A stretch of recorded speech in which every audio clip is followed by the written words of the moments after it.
Hola a todos y bienvenidos a nuestro podcast. En este episodio vamos a explorar las características económicas del virreinato hispano. Analizaremos cómo se organizaba la economía colonial, cómo se distribuían las tierras, qué regiones eran productivas, cómo funcionaban las redes comerciales y urbanas y qué tipo de propiedad existían. Todo esto nos permitirá entender cómo estas estructuras sostenían la economía y moldeaban la sociedad de la época. Primero, le haremos una pregunta a nuestro compañero Manuel, el cual es especialista en economía virreinal. Cuéntanos, Manuel, ¿cuáles eran las características económicas del virreinato novohispano? Ok, la economía del virreinato se avanzaba en tres pilares, el cual era la tierra, el trabajo forzado y el comercio. Tras la conquista, Hernán Cortés inició la repartición de tierras mediante la merced real. La merced real es una concesión legal otorgada por la corona española. Y estas tierras se clasificaban en los labores que eran para el cultivo agrícola, la caballería de 43 hectáreas pensada para los soldados y las estancias de hasta 1750 hectáreas ideales para la ganadería. Para hacer productivas estas tierras se implementaron sistemas como la encomienda, que asignaba a indígenas a un español con la supuesta obligación de educarlos y evangelizarlos. En la práctica fue un sistema de explotación muy cercano a la esclavitud. También existió el repartimiento Huatequín, que obligaba a las comunidades indígenas a enviar hombres para trabajar en obras públicas como caminos, iglesias, minas, etc. Aunque era temporal, que implicaba una carga pesada para las comunidades. Bueno, en resumen, la economía novohispana se sostenía gracias a la apropiación de tierras y al uso intensivo del trabajo indígena. Muchas gracias, Emanuel, te agradecemos esta información que nos acabas de brindar. Al igual, le quiero hacer una pregunta a nuestro compañero, el cual es historiador de regiones y dinámicas económicas. Dinos, ¿cómo se organizaban las regiones y cuáles eran sus dinámicas económicas? Bueno, el virreinato como tal estaba dividido en tres regiones, con sus debidas funciones económicas específicas. Por ejemplo, en el centro de México, especialmente en el Valle de México, Puebla y Tlaxcala, se desarrollaba lo que era la economía agrícola y minera. Se cultivaban productos como el maíz, trigo, frijol, y también se explotaban las minas de plata que estaban en Zacatecas, Guanajuato y Taxco. En la parte de lo que era el norte, donde la población indígena era menor, surgieron los ranchos ganaderos. Esas tierras eran menos fértiles, pero ideales para criar ganado, vacuno y caballar. Además servían como puntos de apoyo para las rutas hacia las minas del norte.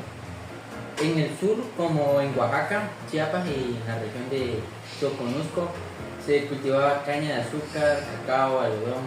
Estas zonas requerían mucha mano de obra, por lo que se utilizó tanto indígenas como esclavos. No, tenemos que tener en cuenta que en esos tiempos los indígenas, tal como aquí se utilizaban lo que eran los esclavos, pues existía el comercio transatlántico, que era de África a España y se transportaban lo que eran los africanos y los esclavizaban los españoles. Para dar un resumen, cada región aportaba productos distintos al conjunto del virreinato, lo que generó una economía interdependiente. Además, las dinámicas económicas estaban marcadas por la estacionalidad, la migración de trabajadores y la especialización regional. ¿Tú crees que la forma en la que se organizaban era correcta? Pues como tal no, porque te das cuenta que si nos vamos a lo que era la ranchería, por una parte los españoles esclavizaban a los indígenas, a los esclavos, y por una parte estábamos muy mal en ese ámbito. Y como tal creo que no. Y hasta ahorita, pues, si nos vamos a la época actual, ya cada quien en México se ha independizado, ha dejado a Europa, a España, ha dejado de un lado, o sea, y gracias a esa independencia, pues hoy tenemos una economía fuerte y que puede sostenerse todavía. Muchas gracias, te lo agradezco. Y también me encantaría hacerle una pregunta a nuestro amigo Arturo, el cual es analista de redes comerciales y urbanas. Bueno, cuéntanos, ¿cuáles eran las redes comerciales y urbanas en el virreinato? Bueno, pues las ciudades coloniales eran centros de comercio, administración y cultura. La Ciudad de México era el principal núcleo núcleo económico y político del virreinato. Desde ahí se distribuían distintos productos hacia otras regiones y hacia el extranjero.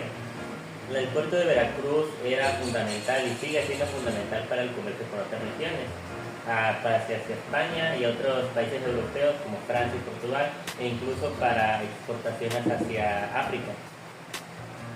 Por allí salían metales preciosos, productos agrícolas y artesanías, y llegaban mercancías europeas como telas, herramientas, armas y libros. También existía el comercio con Asia desde el Galeón de Manila hacia el Pacífico, que conectaba Acapulco con Filipinas. Desde Asia llegaban sedas, porcelanas, especias y marfiles, que luego se distribuían por todo el virreinato. Las ciudades estaban organizadas en torno a las plazas principales, donde se ubicaban la iglesia, el palacio del gobierno y el mercado. Estas plazas eran centros de vida y económica. Además, los caminos reales conectaban las principales ciudades, facilitando el transporte de mercancías y personas. Las redes comerciales, tanto internas como externas, no solo incluían productos, sino también ideas, noticias y cultura. Así el virreinato estaba conectado con el mundo a través de rutas marítimas y terrestres. ¿Y tú crees que estas redes comerciales eran la principal función, cómo decirlo? ¿Era lo que basaba la economía de toda la colonia? Pues como tal, sí, ya que gracias a ella podían ingresar varios productos de otras regiones y exportar sus mismos productos. Eso generaba ganancias a la corona.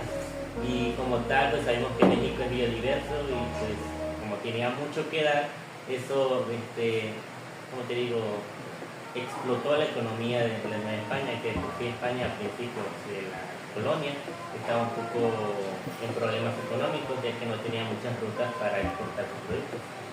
Muchas gracias. Y por último, me gustaría pedirle al experto en formas de propiedad, Pablo, que si me podría contestar la siguiente pregunta.